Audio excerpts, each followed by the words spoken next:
Muito bem, estamos aqui para debater o 7º capítulo de Lovecraft Country e muitas coisas aconteceram, nossa mente está explodindo, não é mesmo, Bruna?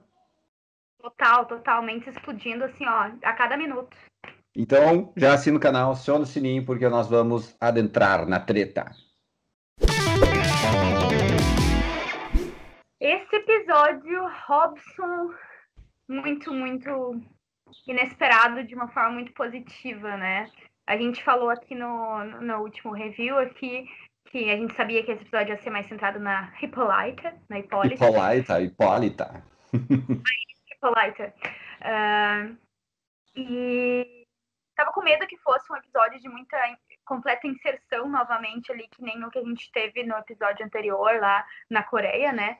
Que separa um pouco do núcleo principal, mas não, a gente, apesar disso, a gente teve muitos acontecimentos, muitos não, mas tipo, tivemos acontecimentos ligados ao núcleo principal que foram bem importantes nesse episódio. Mas claro, tudo mais central foi nela e acho que isso deu assim um outro ar para toda a série, indicando que os próximos 3 episódios, que são os finais, tem muita coisa pra gente esperar, assim, e que só tem pra como ficar cada vez mais doido de uma forma muito legal, né? Essa construção foi muito boa, né? A gente não sabe realmente nada do que esperar, mas a gente tem uma história andando ali. E, de certa forma, a gente teve inserções, apesar do episódio ser todo da Hipólita, a gente teve vislumbres ali, detalhes que fizeram a história dar aquela engrenadinha também. Porque nós tivemos a conversa da Ruby com a Cristina, que é aquela relação que a gente não sabe bem o que está acontecendo ali, mas a gente entende que a Ruby continua morando com ela, né? Sim. Ela diz, não, tô lá na Zona Norte, no Pralete, lá em determinado momento, tô morando lá ainda, né? Fica na Eu tua. acho que é capaz de se entender, viu? De uma Ah, eu acho maneira que bem. sim. Pô, imagina, né? Se. É louco pensar nisso, né? Mas a Cristina se fez de homem para conquistar ela, de alguma forma. Ela fez isso, né? Sim. Se ela tinha um E que objetivo posterior, a gente sabe que tinha, mas elas estão ali ainda. não quer E dizer aí elas têm uma conversa muito empática na questão mulher, né? Porque, ó, eu tive que me fazer de homem para ser aceita naquela sociedade, eu me passei por uma mulher branca, e nós dois, enquanto mulheres, estamos decepcionadas com a sociedade enquanto mulher também, né? Ou não, mais não, homem, né, no caso. Estamos é, decepcionados com os homens, com a sociedade dos homens, melhor, né? Então elas meio que também estão se entendendo com toda a bizarrice que está envolvida ali, né? não, com certeza. Espero que romanticamente também, mas no mínimo aliadas nessa aventura aí. A aventura até parece um pouco mais feliz, né? Mas nessa jornada, isso com certeza sim. Acho que a gente vai conseguir ver um pouco mais disso. Vai ser bem interessante, eu acho. E eu acho assim, o nome do episódio é I Am, né? Eu sou, e eu acho que se fosse pra completar, tá ali meio I am woman, né? Eu sou mulher. Eu acho que tem esses momentos entre as duas ali. A gente tem ali um destaque para o relacionamento da Ruby com a Letty, né? Em que elas meio que fazem as pazes como irmãs, que elas falam sobre toda a relação e toda a carga que a criação de uma mãe meio tóxica, né? Então tem toda essa relação feminina ali também. Além de toda a jornada da Hipólita, que a gente já vai chegar lá, né? Mas acho que tem alguns pontinhos pra gente falar antes. Tem uma dica importante ali, porque a nossa amiga Leti está enjoada. Ela está É, grávida. Ela está acho que grávida. Ela está é. grávida. Ninguém dá essa dica por nada, né? Não, com certeza. Mas vamos ver, tipo, até eu tava lendo algum artigo aí sobre isso, e o pessoal tava questionando, se ela está grávida dele ou de alguma coisa, assim, né? Não sabemos o quão sobrenatural pode ser isso, né? Porque querendo ou não, Existe também, sendo do Tiki, vai ser um herdeiro daquela família bizarra lá, tem muitas coisas envolvidas. Claro que o o próprio sonho Tic-Tic dela tem já duas coisas nele, né? Tem a família bizarra que a gente ainda que ainda é um mistério pra gente, que ele tá indo atrás, e tem aquele relacionamento dele na Coreia que também era com um espírito, né? sim, Então ele, de certa forma, talvez ele ainda tenha uma conexão com aquele espírito corporal, né? Afinal, eles tiveram um relacionamento forte também. Então, e aí ele teve um outro relacionamento, então, sabe, aquela coisa, sei lá, cara, tem muita coisa que pode surgir aí. eu acho que foi de ficar bem doido isso aí. Então a gente teve esse indício da Letty aí de estar grávida. E a gente também teve ali uma questão do Tic com o pai dele, né? Em Muito que forte, é muito o forte. momento em que a gente, não no último episódio agora, mas no outro, a gente tinha tido toda aquela libertação do pai dele. E agora ele, assim, tentando Regrediu, se né? regrediu, mas tentando se adaptar e ele foi estúpido, grosso com o namorado dele. Depois, não, volta, e bem naquela hora o Tic aparece, né? E aí é um momento de choque, principalmente naquela época, né? Tipo assim, além do pai, e aí no discorrer ele vai contando pra Letty assim, tipo, como ele era violento comigo, ele não queria que eu fosse frouxo, mas aí ele é assim, sabe? Acho. A gente, Cara, no primeiro embate, a gente não compra a briga do Tiki, porque é um tanto quanto antipática e até certa forma preconceituosa da parte dele, mas aí ele explica e a gente percebe, não, realmente, qual é a do cara, né? Ele tinha um filho, ele fez tudo aquilo, e ele também viveu tantos anos com a mãe do Tiki e não gostava dela, sabe? Então é muito maluco tu pensar, né, toda essa criação, tudo que eles passaram juntos, tudo que eles viveram, e ele ter essa descoberta, enfim, depois de tanto tempo, e já estavam com essa coisa de desconfiança, e a gente tem no primeiro episódio, acho que da trama, né, aquele momento que ele chega num bar e tem um rapaz que corre, né, e tava ali provavelmente fazendo um sexo oral no outro, então provavelmente era ele, né, então ele saiu correndo. Então. Então a gente teve tudo isso, então realmente é um momento de choque, assim, e legal que explicou, né? Não quis deixar o Tic só como um cara arrogante, preconceituoso, É, não, a gente consegue entender tudo por detrás, né? Que é bem mais complexo do que parece, e novamente, a gente tem que levar em contexto a época em que se vivia, em que não havia ainda um entendimento tão grande sobre as coisas, né? Então, a primeira reação é não era falado abertamente, né? Era tudo muito, muito sorrateiro, muito pelas costas, né? Tudo escondido, né? E eu acho que é legal a gente interpretar e presenciar essa série toda, porque a gente tem a base da história com o Tic, que seria o protagonista. Mas a série é muito mais sobre as mulheres, sobre as outras condições, do que propriamente sobre o Tic, né? O Tic, ele tá levando, ele tem um lance ali que ele leva um pouco a história, mas tudo que se constrói é o contexto em volta, né? Com certeza, até porque acho que, como a gente teve vários episódios focados em outros personagens, como a própria Ruby, ali até no relacionamento da Ruby com a Cristina, né? A gente conseguiu conhecer muito mais sobre as personalidades desses outros personagens do que do próprio Tick. Né? Querendo ou não, a gente sabe até pouco dele, né? O que a gente sabe mais ou menos, e ainda tem muitos mistérios em volta dessa questão da Coreia, né? A gente vai pegando algumas coisinhas, mas ele não é o que tem o maior desenvolvimento de personagem, né? E eu acho isso positivo até, né? Desenvolver os outros É um, é personagens. um, é um mistério, né? É um mistério que fica, né? E agora acho que a gente pode partir para as explosões de mente, né? Sim, porque esse episódio é todo da Hipólita, a gente já tinha pensado, já tinha falado isso no vídeo anterior, e cara, eu não imaginava que.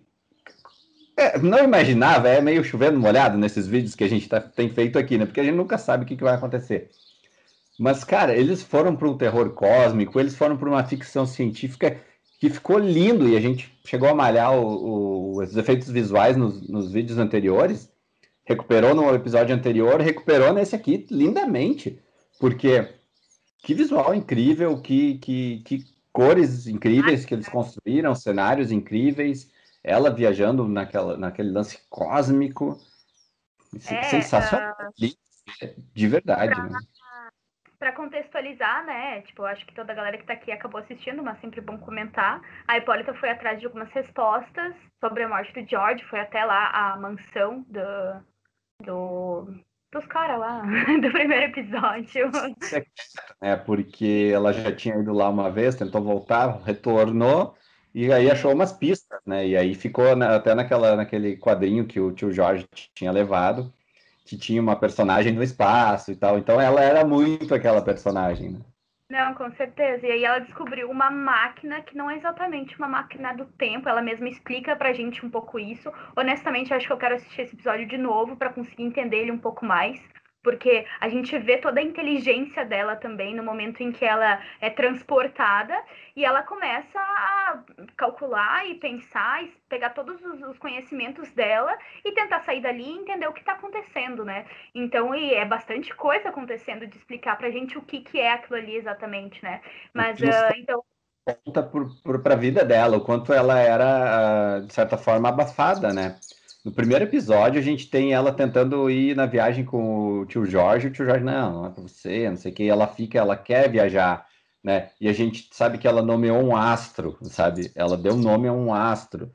Ela É, tinha um emprego que ela era uma senhora da questão, ela era a dona do assunto, ela tinha todo esse conhecimento, no entanto, ela era quem cuidava de casa, sabe? Ela queria sair em viagem com o tio George não deixou, né? Tanto que nesse episódio voltam para aquele mesmo momento e aí ela diz: Não, eu quero viajar, eu quero fazer a minha coisa e tu não vai junto, né?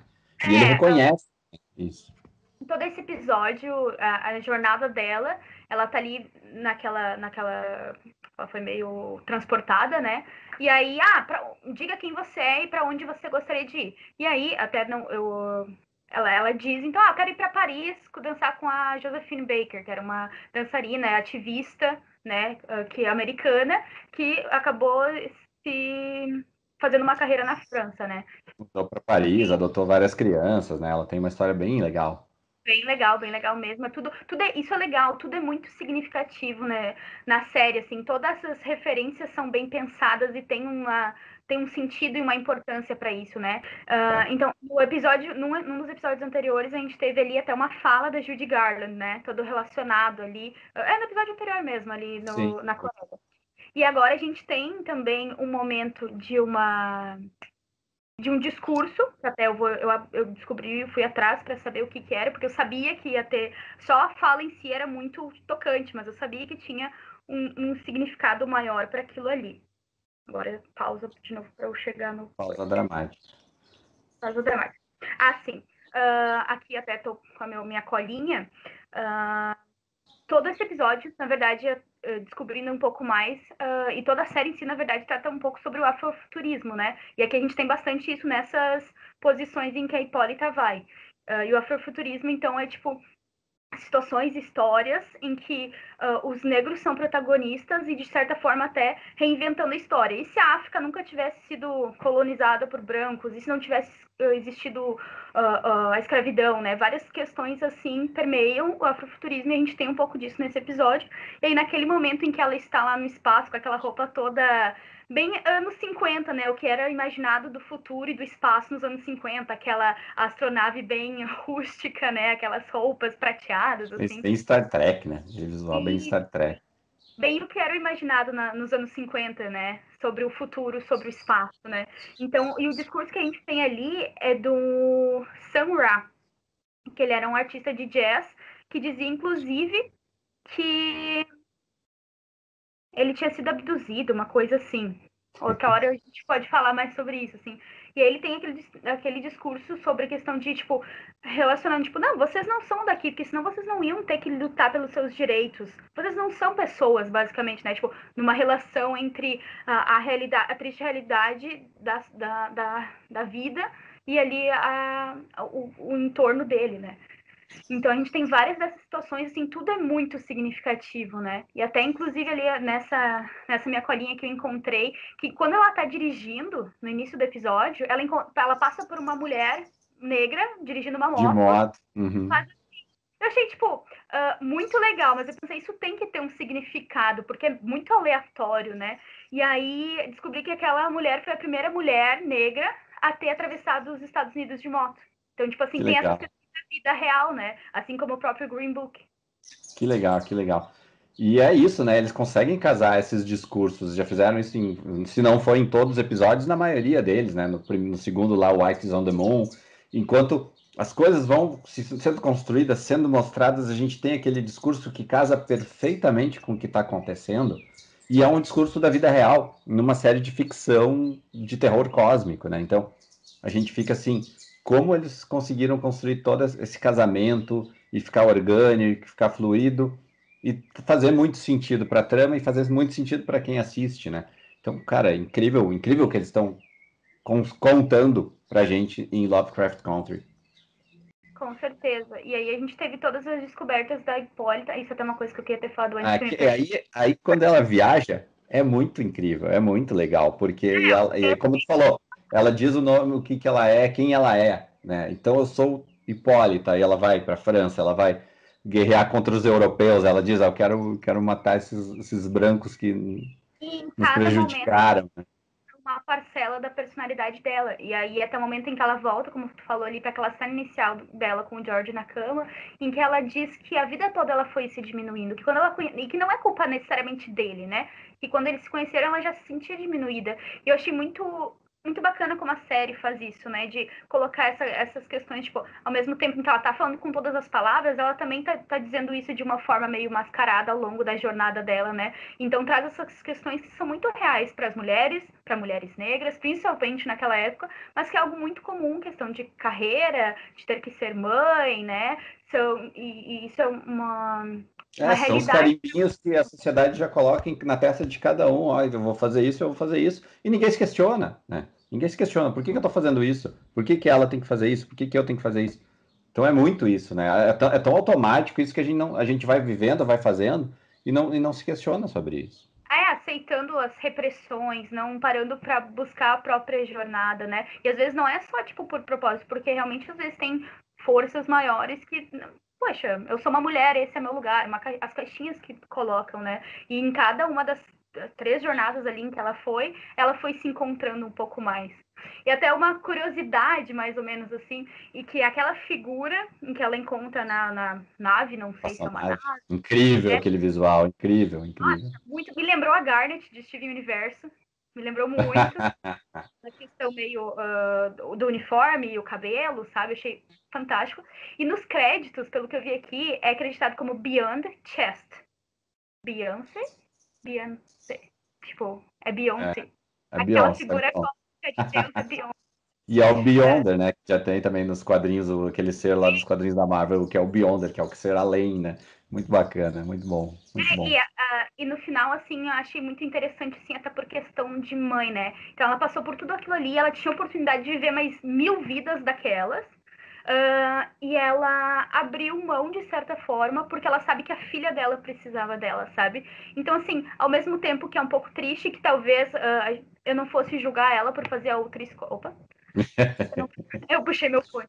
Aham. Eu não fosse julgar ela por fazer outra escolha, que eu acho que isso também é uma coisa que ainda é nas séries e nos filmes, as mães sempre são colocadas num papel de assim, tipo, se tu não escolher a tua família, tu tá errada, sabe? A gente ainda tem que, acho que, ter outra cabeça para isso. Mas ao mesmo tempo ela escolheu a filha, eu acho interessante, porque assim, pelo menos ela pôde passar por essa jornada de descobrimento. Ela pôde viver aquelas oportunidades, aquelas vidas, mesmo que brevemente, e descobrir quem realmente ela é. E agora, tomar talvez um outro direcionamento na vida dela, no resto da vida, que ela ainda tem, uns 40 anos de vida, sei lá, mais, Sim, em que ela exato. ainda pode, talvez de uma maneira bem menor do que com aquela oportunidade cósmica, mas ela ainda tem a oportunidade de fazer algumas coisas diferentes, porque agora provavelmente ela é a editora do Green Book, ela é a chefe da família, então ela tem essas oportunidades disso, né? É, legal. E ela, o tempo todo, ela foi se colocando em posições de almejando, né? Ela barrou o tique na viagem do carro, ela disse que ia fazer, ela foi uma amazona, ela foi uma dançarina, fez tudo que ela queria fazer. E, claro, naquela viagem cósmica que ela provavelmente viveu aquelas vidas mesmo, ela volta nessa sensação de espaço-tempo, como a gente não sabe, que não é viagem no tempo, é uma viagem no espaço-tempo. Ela volta na mesma época, para o mesmo lugar, para o mesmo local onde eles estavam. E a gente É, vem, e o Tiki é, foi junto também. E aí é, a gente não sabe o que aconteceu. exatamente. A gente não.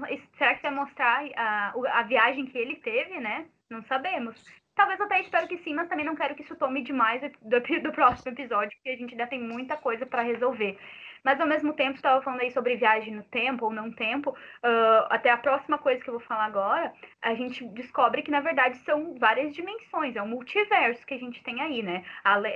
Com essa própria questão da Hipólita ali, mas também pelo que acontece com o Tic. Porque a gente vê ele saindo retornando com um livro chamado Lovecraft Country. Lovecraft Country, Ele não exato. conseguiu. E aí a gente dá uma referência de Dark, né? Porque Dark, eles tinham o livro do H.G. Wells lá, não era H.G. Wells, né? O Tannenhaus. H.G. Tannenhaus. E ele tinha o livro escrito da história de como viajar no tempo. E ele nunca escreveu aquele livro. Exatamente. E aí, como é que vai ser agora? E assim, eu não vi isso no episódio, como eu disse, até quero rever ele, mas aqui nessa lista que eu procurei, aqui diz que abaixo do título, na verdade, quem estava listado como autor, não é o autor de verdade, mas era o George. Era o Então, de George, repente, exato. Era o eu não George. consegui, Era o mas George. então ele foi para uma outra dimensão em que o George está vivo, escreveu esse livro, como Teremos mais sabe? George, teremos, exatamente, vai acontecer, não tem como não acontecer. Ele vai ter esse flashback da viagem dele e ele encontrando o tio Jorge com o livro. E aí, o que vai acontecer, não sabemos. Mas estamos curiosíssimos para saber. Curiosíssimos, meu Deus, assim, esse episódio, assim, todas as camadas e todas as questões abordadas para mim foram fantásticas. A série para mim só tá crescendo.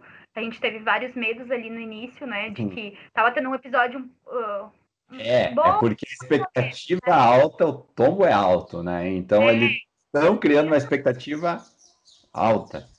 Mas mesmo assim, acho que eu comentei isso no review anterior, que mesmo os episódios medianos, considerando todos, são ótimos episódios, né? Fora o da Caçada do Tesouro, que foi o terceiro ou quarto ali, que saiu do ponto zero ao menos um, ou 0,1. Não aconteceu nada. Então agora a gente tem mais 3 episódios, a gente tem muitas perguntas. Acho que a gente tá com mais perguntas agora do que a gente tava no episódio anterior, né? Então, assim, muita responsabilidade eles estão nas mãos, né? Eu acho que muita coisa também não vai ter muita resposta, né? Mas a gente vai tentar entender o que é esse livro dos homens, né? Livro dos nomes, e aí a gente vai ter um desfecho que vai ser catártico, com certeza. A gente vai ter provavelmente, reunião de todos esses personagens em torno de um grande acontecimento, e não sabemos o que isso vai gerar, né?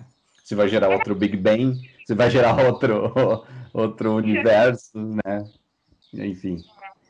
Não, e até é legal que algumas perguntas às vezes não sejam respondidas, mas aí tem que ser as perguntas certas, né? Deixar algumas coisas no ar sempre é interessante, mas as coisas certas, porque senão às vezes parece só uma falha de roteiro, um buraco ali. Mas eu acho que vai ser o caso da série. Se encaminha para um desfecho satisfatório, como foi Dark, já que eu usei esse exemplo nesse episódio aqui também. E aí, nota para o episódio? Ai, 4,5. 4,5? Vou dar 4,7. Eu gostei bastante. Eu também tenho 4,5 e 4,7 também. Mas vou ficar com o 4,5. É isso aí.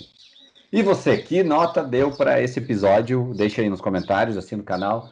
Não esqueça de seguir a Vigília nas redes sociais e ver os reviews anteriores aqui de Lovecraft Country. Se você leu o livro, enfim, comenta aí pra gente que a gente quer mais teorias também para aumentar esse debate. Então era isso. Fica com a Vigília, porque você sabe, a Vigília não para.